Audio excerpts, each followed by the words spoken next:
हे ईडब्ल्यूएस आरक्षण काय आहे? ओके, ईडब्ल्यूएस आरक्षण आहे ना बेटा, हे केंद्र सरकारने सर्वसाधारण घटकातले जे लोक आहेत, ओपनचे जे लोक आहेत, त्यांच्यासाठी 10% आरक्षण दिलं जानेवारी 2019 मध्ये आर्थिक निकषावर आधारित. आणि तुझ्या माहितीसाठी सांगतो बेटा, की सरकारने जर ठरवलं तर सरकार काय करू शकतं याचा हा उत्कृष्ट नमुना आहे. म्हणजे पूर्ण हिस्ट्रीमध्ये भारतीय संसदेच्या इतिहासामध्ये इतक्या तातडीनं म्हणजे सरकारच्या मनात आलं म्हणून हे आरक्षण दिलेलं आहे. आणि ते सुद्धा जेव्हा मी तुला मागच्या पण व्हिडिओमध्ये सांगितलं होतं की आरक्षण 16(4) या कलमानुसार दिलेलं आहे, परंतु या कलमामध्ये बदल करून हे आरक्षण जे सामाजिक आणि शैक्षणिक दृष्ट्या मागासलेल्या लोकांसाठी होतं, परंतु केंद्र सरकारने 2019 ला 103वी घटना दुरुस्ती करून हे आरक्षण खुल्या वर्गाला, त्याच्या आधी 102वी घटना दुरुस्ती करून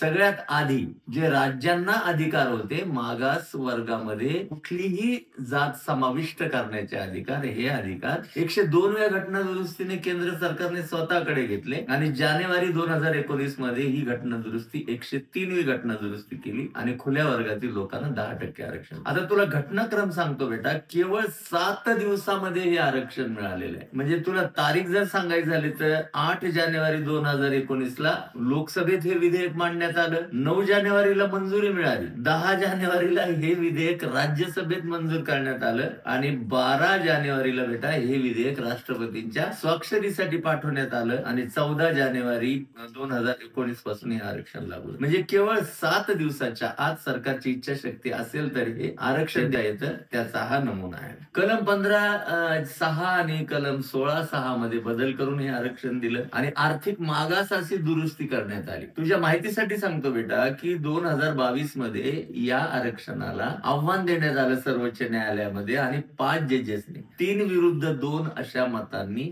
या विधेयकाला मान्यता देण्यात आली. आता विषय असा आहे की मागास वर्गातील लोकांना आरक्षण देताना इंदिरा सहानीचा दाखला दिला जातो की 50%च्या वर आरक्षण द्यायचं नाही. पण विषय असा आहे बेटा की सरकारने या ठिकाणी युक्तिवाद असा केला की मागासवर्गीयांचं आरक्षण 50%च्या वर द्यायचं नाही, असा इंदिरा सहानीचा निकाल आहे. असा युक्तिवाद करत आर्थिक दृष्ट्या हा शब्द टाकून 16(6) मध्ये हे आरक्षण देण्यात आले. याच्यामध्ये 2 जजेसनी विरोध केला. त्यांचं नाव आहे बेटा यू ललित आणि रवींद्र भट. त्यांनी सांगितलं की घटना बाह्य आरक्षण आहे, तरी सुद्धा हे आरक्षण 3 विरुद्ध 2 मताने आरक्षणावर शिक्कामोर्तब करण्यात आलं. लक्षात आलं बेटा?